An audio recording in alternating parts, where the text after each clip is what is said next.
Hello, नमस्ते. कसे आहात? छान ना? मी पण मस्त आहे. आज खूप नाजूक पण एक छान विषय आहे. बरेच वेळेला आपल्याला वाटते नवरा बायकोंचं मत एक असावं, दोघांचंही थिंकिंग सारखं असावं, एकमेकांना समजून घेऊन राहावं. हो, अगदी बरोबर आहे. पण हे घडते का? हे घडायला आपण काहीतरी प्रयत्न करावेत का? हो, नक्की करायला पाहिजे. हे बघा, आपली कुटुंब व्यवस्था हे सगळं करताना आपण व्यवस्थित राहण्यासाठी व्यवस्थितपणे एकमेकांना समजून घेऊन प्रेमानं राहायला थोडंफार करावं लागते. कधी काही होते, आपल्या काहीतरी चुका हे आपलं रिलेशनशिप बिघडवून टाकतात.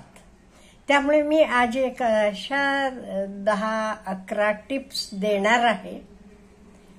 तुम्ही विचार करू शकता आणि फॉलो करू शकता. पहिलं गोष्ट म्हणजे आपल्याला वाटते ओके, जे काही मला पाहिजे हे तर त्याला कळायला पाहिजे, किंवा काही मला हे आवडते हे समजायला पाहिजे, त्याला माहीतच असायला पाहिजे किंवा तिला माहीतच असायला पाहिजे. अहो, असं काय स्वप्न पडते का? तुम्हाला काय आवडते तर ओपनली सांगा ना. ओपनली सांगा, ओके मला हे आवडते, मला हे. आणि हे बघा, दोघांच्याही आवडीनिवडी सेम असायला पाहिजे असं नाहीये. कित्येक वेळेला opposite things attract each other. त्यामुळे आपण जे काही आपल्याला आवडते, आपलं लाईक्स डिसलाईक्स ओपनली सांगायला पाहिजे. नाही तर असं नाही त्यानं समजूनच घ्यायला पाहिजे, त्याला माहीतच असायला पाहिजे, गरज नाही. हे आपण एक्सेप्ट करायचं. त्यामुळे ओपनली बोला. दुसरं, आपल्या हॉबीज, काही आपल्या लाईक्स डिसलाईक्स. लग्न झालं म्हणजे सगळं विसरून जायचं. आता सगळं नवऱ्यासाठी. बायका बरेच वेळेला करतात ते, म्हणून सांगते. आता काही नाही, नवऱ्याला आवडत नाही मग मी. अहो, गाणं लहानपणीपासून तुम्हाला म्हणतात, तुम्हाला गाण्याची एवढी आवड आहे, नवऱ्याला आवडत नाही म्हणून तुम्ही गाणं सोडून टाकणार? असं केलात की काय होणार? तुमच्या आवडीची गोष्ट तुम्ही सोडल्यामुळे तुमची चिडचिड वाढत जाणार. त्यामुळे तुमच्या हॉबीज हे सगळं विसरून जायचं नाही. उलट तुम्ही तुमच्या हॉबीज व्यवस्थितपणे परस्यू केलात का नाही, तुम्ही आनंदी राहू शकता आणि समोरच्या माणसालाही आनंदी राहू शकता. एट द सेम टाइम त्याला पण त्याच्या आवडी. नाही मला आवडत नाही तबला वाजवत बसू नका असं म्हणतात काही बायका, ऐकले मी. अहो, तो लहानपणीपासून तबला वाजवतो, त्याला आवड आहे त्याची. संध्याकाळी वेळ मिळाला का नाही तो तबला बाहेर काढणार आणि वाजवत बसणार. मग बायकोला आवडत नाही म्हणून त्यानं तर बंद करायचं का? नाही. इथे मला काय म्हणायचं, दोघांनी एकमेकांना स्पेस द्यायला पाहिजे. तुझ्या आवडीचं तू कर, माझ्या आवडीचं मी करतो. आणि हे समजून घ्यायला पाहिजे. दोघांनी समजून घ्यायला पाहिजे. आणि पुढचं महत्वाचं, हल्ली बरेच वेळेला नाती बिघडतात. तुम्ही कंपेअर करता. हल्ली फेसबुक, इन्स्टा, अमुक होते. नवरा बायको बघा किती छान असतात, अमुक बघा किती फिरायला जातात, तुम्ही आम्हाला मात्र कुठे नेत नाहीये, अमुक तमुक. अहो, फेसबुक असू दे, सोशल मीडियावर लोक चांगलंच दाखवतात. त्यांचे काही प्रॉब्लेम असतील, त्यामुळे तुमचे काही प्रॉब्लेम असते असू दे. नवऱ्याकडे पैसे नसतील तेवढे हिंडायला, लांब न्यायला वगैरे, काही प्रॉब्लेम्स हे तुमचे तुम्ही समजून घ्यायला पाहिजे.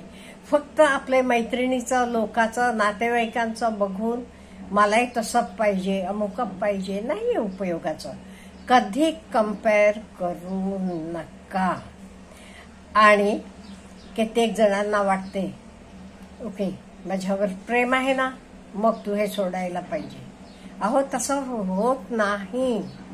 तुम्ही कधी त्या माणसाला एक्सेप्ट करता ना, accept him with his plus and minus. मग दोघंही एकमेकांना समजून घेऊन प्रेमानं, नको असलेल्या खरंच त्या डेंजरस गोष्टी असल्या तर सोडून टाका आणि लिसन टू युअर इनर व्हॉइस. म्हणजे काय, पार्टनरला नाही, बदलणारच आहे. असं करायचं नाही, तू तसं करायचं नाही. नाही, अहो असं करून चालेल का?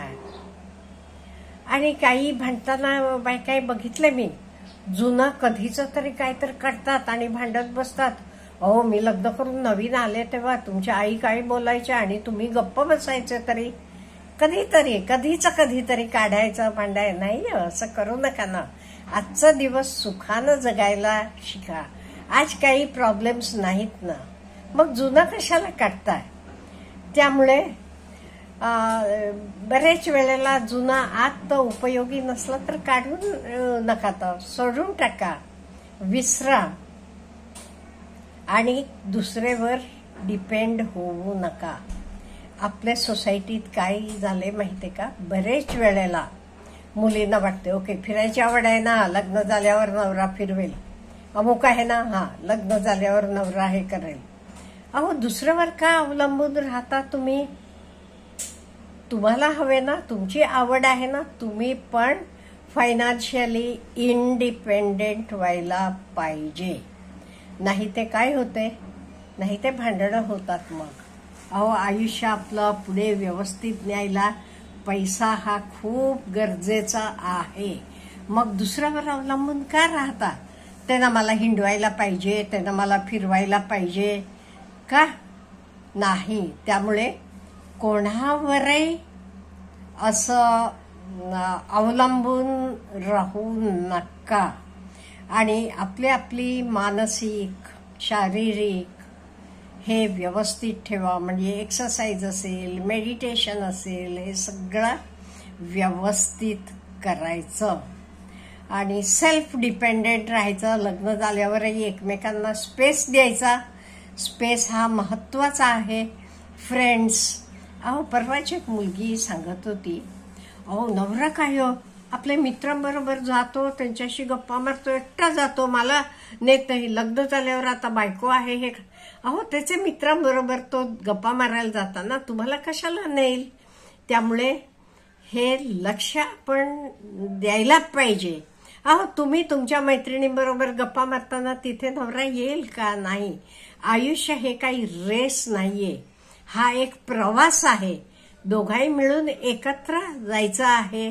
तरी त्याला त्याच्या मित्रांबरोबर गप्पा मारताना त्याला मारू द्या. तुम्ही तुमच्या मैत्रिणींकडे जाता, त्यांच्याशी गप्पा मारता, तुम्ही जावा. त्यामुळे दोघांनी जरा समजून घेऊन राहायला पाहिजे. ह्या छोट्या छोट्या गोष्टींसाठी भांडतात आणि मग तर चालू झालेलं भांडण का नाही खूप मोठं होऊन जाते. आणि एक महत्वाचा, हल्ली बरेच वेळेला ह्याच्यामुळे घर म्हणा, लग्न मोडतात. तुमचे एकमेकांचे भांडणात तिसऱ्याला एंट्री करायला देऊ नका. तर कोणी असेल, मित्र असेल, मैत्रीण असेल, कोणी असेल, नाही. तुम्ही दोघं एकमेकांच्या जवळ बसा. काय तुमचं भांडण झाले, कशासाठी पटत नाही हे करा. नाही ते काय होते माहिती काय, बाकीचे ते पटतात आणि नको त्या गोष्टी बोलतात आणि नंतर आणि तुमचे संबंध वेगवेगळे होतात, लांब जातात. असं मी नुकतंच पाहिलेलं एक हे आहे, नवरा बायकोचं. असं छोट्या छोट्या गोष्टींसाठी आता सगळीकडे होतेच की. नवीन आले तेव्हा दोघंही वेगवेगळे घरातनं आलेले, काही डिफरन्स असा ऑफ ओपिनियन होते. ती मुलगी एकाला 4 करून घरी जाऊन सांगायची माहेरी, आणि मग तिची आई जावयाला फोन करून, तुम्ही काय भिकारीचे आहात, तुम्ही अमुक करत नाहीये, कार घेऊन अमुक तिथे जात नाही, तुम्ही तमुक तिथे जात नाही हिंडायला, असा भिकारी शब्द त्याला एवढा लागला. मग शेवटी त्यांचा डायव्हर्सच होणार आहे आता. म्हणजे अगदी छोट्या छोट्या गोष्टींसाठी हे सगळं कशाला एकाला चार करून सांगायला पाहिजे होतं. तुमचं तुम्ही बसा ना एकत्र, हे करा, समजून घ्या. आणि का नाही, बरेच वेळेला आपल्या मुलींना माहेरी सांगितलेलं असते, लग्न झाल्यावर का नाही तुझा नवरा तुझे सगळ्या हौस आहे तुझी पूर्ण करेल. अहो त्या काय त्याच्याकडे असं काय तो हे आहे का, करोडपती आहे का? तुम्हाला फॉरेनला जावं, असं फॉरेन ट्रिप करावीशी वाटते, लग्न झाल्यावर नवरा घेऊन जाईल. आत्ता मिळवायला लागलेला मुलगा तो 25-26 वर्षाचा, कसं शक्य आहे हे तुम्ही समजून घ्यायला नको का प्रत्येक गोष्ट? त्यामुळे जरा दोघांनी एकमेकांना समजून घेऊन पुढे गेलात का नाही, आयुष्य सुखाचं होते. त्यामुळे एकमेकांना दोष देत बसू नका. तुमचं रिलेशन कसं तुम्ही स्ट्रॉंग करायचं ह्याच्याकडे लक्ष द्या. म्हणजे हा प्रवास खूप मोठा प्रवास आहे आणि दोघांनाही मिळून करायचा आहे हे समजून घ्या. Have a good day.